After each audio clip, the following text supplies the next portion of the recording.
Super prime ಆಟ್ 9 ನಲ್ಲಿ ಇವತ್ತಿನ ಇಡೀ ದಿನದ ಎಲ್ಲ ಪ್ರಮುಖ ಬೆಳವಣಿಗೆಗಳ ವಿಶೇಷ ವರದಿಗಳನ್ನು ನೋಡ್ತಾ ಹೋಗೋಣ. ಆದರೆ ಅದಕ್ಕಿಂತ ಮೊದಲಿಗೆ ರಾಜ್ಯ, ದೇಶ ಹಾಗೂ ವಿದೇಶಗಳಲ್ಲಿ ನಡೆದಿರುವ ಟಾಪ್ 18 ಸುದ್ದಿಗಳನ್ನು ನೋಡೋಣ. ಸಿಎಂ ಸಿದ್ದರಾಮಯ್ಯ ತಮ್ಮ ದಾಖಲೆಯ 17ನೇ ಬಜೆಟ್ ಮಂಡಿಸಿದ್ದಾರೆ. ಆರ್ಥಿಕ ಸವಾಲುಗಳ ಮಧ್ಯೆ 4,48,000 ಕೋಟಿ ರೂಪಾಯಿ ಗಾತ್ರದ ಆಯವ್ಯಯ ಮಂಡಿಸಿದರು.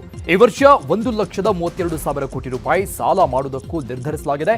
ಈ ಮೂಲಕ ರಾಜ್ಯದ ಒಟ್ಟು ಸಾಲ ಈಗ 8,24,389 ಕೋಟಿ ದಾಟಲಿದೆ.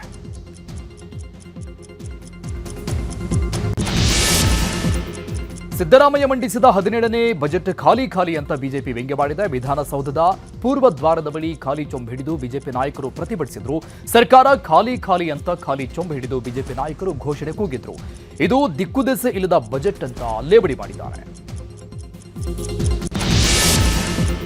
ರಾಜ್ಯ ಬಜೆಟ್ ಬಗ್ಗೆ ಕೇಂದ್ರ ಸಚಿವ ಎಚ್ ಡಿ ಕುಮಾರಸ್ವಾಮಿ ಕಟು ಟೀಕೆ ಮಾಡಿದ್ದಾರೆ. ಈ ಸಾಲದ ಗ್ಯಾರಂಟಿ ಭೀತಿ ಹುಟ್ಟಿಸ್ತಾ ಇದೆ. ಸಾಲದ ದುಡ್ಡು ಕಾಂಗ್ರೆಸ್ಸಿಗರ ಕಿಸೆ ಸೇರುತ್ತಾ ಇದೆ. ಮುಂದಿನ ವರ್ಷಕ್ಕೆ ಸಾಲ 9 ಲಕ್ಷ ಕೋಟಿ ಮೀರುವುದು ಗ್ಯಾರಂಟಿ ಅಂತ ಹೇಳಿದ್ರು. ಜನರನ್ನ ಸಾಲದ ಕುಪ್ಪಕ್ಕೆ ತಳ್ಳಲಾಗಿದೆ ಅಂತ ನಿಖಿಲ್ ಕುಮಾರಸ್ವಾಮಿ ಕಿಡಿಕಾರಿದ್ರು. ಕರ್ನಾಟಕದಲ್ಲಿ 16 ವರ್ಷದೊಳಗಿನ ಮಕ್ಕಳಿಗೆ ಸೋಷಿಯಲ್ ಮೀಡಿಯಾ ಬಂದ್ ಮಾಡುವ ಬಗ್ಗೆ ನಿರ್ಧಾರ ಕೈಗೊಳ್ಳಲಾಗಿದೆ. ರಾಜ್ಯ ಬಜೆಟ್ನಲ್ಲಿ ಈ ಬಗ್ಗೆ ಸಿಎಂ ಸಿದ್ದರಾಮಯ್ಯ ಘೋಷಣೆ ಮಾಡಿದ್ರು. ಈ ಬೆನ್ನಲ್ಲೇ ನೆರೆಯ ಆಂಧ್ರದಲ್ಲಿ ಚಂದ್ರಬಾಬು ನಾಯ್ಡು ನೇತೃತ್ವದ ಸರ್ಕಾರ 13 ವರ್ಷದೊಳಗಿನ ಮಕ್ಕಳಿಗೆ ಸೋಷಿಯಲ್ ಮೀಡಿಯಾ ನಿಷೇಧ ಮಾಡಿದೆ. ಬಜೆಟ್ ಮಂಡನೆ ಮಧ್ಯೆ ಸಿಎಂ ಕುರ್ಚಿ ವಿಚಾರ ಕೂಡ ಚರ್ಚೆಗೆ ಬಂದಿದೆ. ಹೈಕಮಾಂಡ್ ಹೇಳೋವರೆಗೂ ನಾನು ಬಜೆಟ್ ಮಂಡಿಸ್ತಾನೇ ಇರ್ತೀನಿ ಅಂತ ಹೇಳುವ ಮೂಲಕ ಮುಂದೆಯೂ ಸಿಎಂ ಕುರ್ಚಿಯಲ್ಲಿ ಇರ್ತೀನಿ ಅಂತ ಕುತೂಹಲ ಸೃಷ್ಟಿಸಿದ್ದಾರೆ. ಇನ್ನು ಬಜೆಟ್ ಮಂಡನೆ ವೇಳೆಯೂ ಕುರ್ಚಿ ಚರ್ಚೆ ಬಗ್ಗೆ ಸ್ವಾರಸ್ಯಕರವಾಗಿ ಚರ್ಚೆ ನಡೆಯಿತು. ಬಜೆಟ್ ಮಂಡನೆ ಮಧ್ಯೆ ಇವತ್ತು ಗುತ್ತಿಗೆದಾರರು 37,000 ಕೋಟಿ ರೂಪಾಯಿ ಬಾಕಿ ಬಿಲ್ಗಾಗಿ ಬೀದಿಗಿಳಿದಿದ್ರು. ಫ್ರೀಡಂ ಪಾರ್ಕ್ನಲ್ಲಿ ಧರಣಿ ನಡೆಸಿದ್ರು. ಈ ವೇಳೆ ಸ್ಥಳಕ್ಕೆ ಡಿಸಿಎಂ ಡಿಕೆ ಶಿವಕುಮಾರ್, ಸಚಿವ ಸತೀಶ್ ಜಾರಕಿಹೊಳಿ, ಬೋಸರಾಜು ತೆರಳಿ ಬಾಂಡ್ ಮೂಲಕ ಬಾಕಿ ಬಿಲ್ ಕ್ಲಿಯರ್ ಮಾಡಲಾಗುವುದು ಅಂತ ಭರವಸೆ ಕೊಟ್ಟರು. ಬಜೆಟ್ ಮಂಡನೆ ಮಧ್ಯೆ ಒಳ ಮೀಸಲಾತಿ ಕಿಚ್ಚು ಹೆಚ್ಚಾಗಿದೆ. ಶೀಘ್ರ ಒಳ ಮೀಸಲಾತಿ ಜಾರಿಗೆ ಆಗ್ರಹಿಸಿ ದಲಿತ ಸಂಘಟನೆಗಳ ಒಕ್ಕೂಟ ಧಾರವಾಡ, ದಾವಣಗೆರೆ, ಚಿಕ್ಕಮಗಳೂರಲ್ಲಿ ಪ್ರತಿಭಟನೆ ಮಾಡಿತು. ದಾವಣಗೆರೆಯ ಪಿಬಿ ರಸ್ತೆಯಲ್ಲಿ ದಲಿತ ಮುಖಂಡನೊಬ್ಬ ಪೆಟ್ರೋಲ್ ಸುರಿಕೊಂಡು ಆತ್ಮಹತ್ಯೆಗೆ ಯತ್ನಿಸಿದ ಘಟನೆ ಕೂಡ ನಡೆಯಿತು.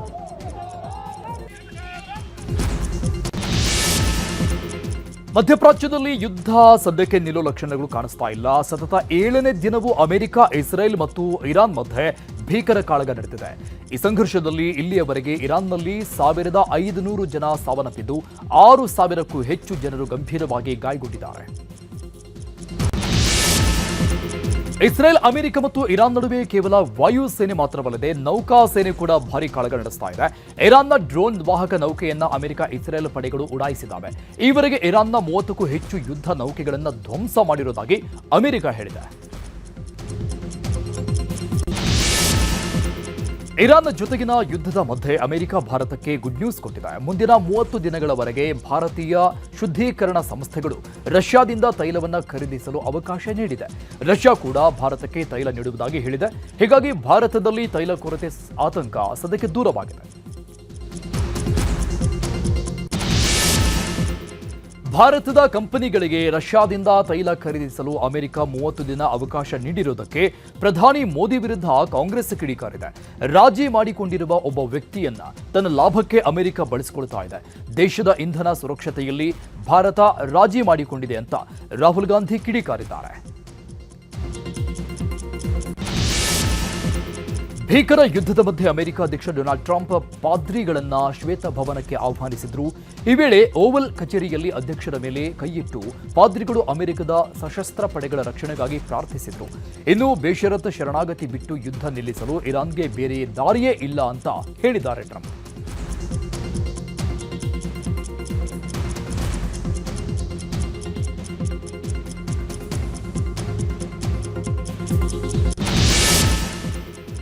ಮಧ್ಯಪ್ರಾಚ್ಯದ ಯುದ್ಧದಿಂದಾಗಿ ದುಬೈನಲ್ಲಿ ಸಿಲುಕಿರುವ ಕನ್ನಡಿಗರ ಮತ್ತೊಂದು ತಂಡ ವಾಪಸ್ಸಾಯಿತು. 60ಕ್ಕೂ ಹೆಚ್ಚು ಕನ್ನಡಿಗರು ಸುರಕ್ಷಿತವಾಗಿ ತಾಯ್ನಾಡಿಗೆ ವಾಪಸ್ಸಾಗಿದ್ದಾರೆ.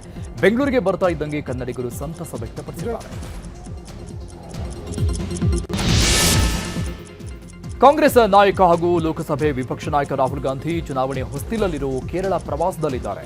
ಈ ವೇಳೆ ಇಡುಕ್ಕಿಯ ಮರಿಯನ್ ಕಾಲೇಜಿನ ವಿದ್ಯಾರ್ಥಿಗಳೊಂದಿಗೆ ಪ್ರಾಚೀನ ಸಮರ ಕಲೆಯಾದ ಕಲರಿಪಟ್ಟು ಬಗ್ಗೆ ಮೆಚ್ಚುಗೆ ವ್ಯಕ್ತಪಡಿಸಿದರು. ಅಲ್ಲದೆ ರಾಹುಲ್ ಗಾಂಧಿ ಖುದ್ದು ಕಲರಿಪಟ್ಟು ಪ್ರಯೋಗ ಮಾಡಿದ್ದಾರೆ.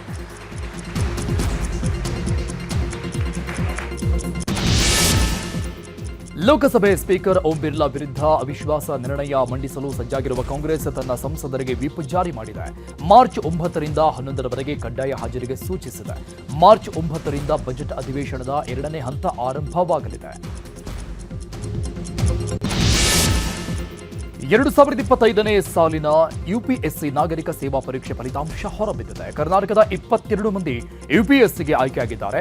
ಚಿಕ್ಕೋಡಿಯ ಕಿರಣ್ ಕಮಟೆ 53ನೇ ರ್ಯಾಂಕ್ ಪಡೆದಿದ್ದು ಇವರು ಯುಪಿಎಸ್ಸಿಯಲ್ಲಿ ಕರ್ನಾಟಕದ ಟಾಪರ್ ಆಗಿದ್ದಾರೆ. ರಾಜಸ್ಥಾನದ ಡಾಕ್ಟರ್ ಅನುಜ್ ಅಗ್ನಿಹೋತ್ರಿ ದೇಶಕ್ಕೆ ಮೊದಲ ರ್ಯಾಂಕ್ ಪಡೆದಿದ್ದಾರೆ.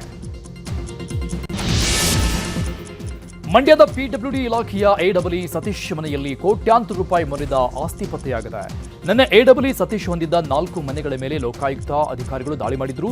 ಮನೆಯಲ್ಲಿ 2.19 ಕೋಟಿ ಸ್ಥಿರಾಸ್ತಿ ಹಾಗೂ 2.26 ಕೋಟಿ ಚರಾಸ್ತಿ ಪತ್ತೆಯಾಗಿದ್ದು ಅಧಿಕಾರಿಗಳೇ ದಂಗಾಗಿದ್ದಾರೆ.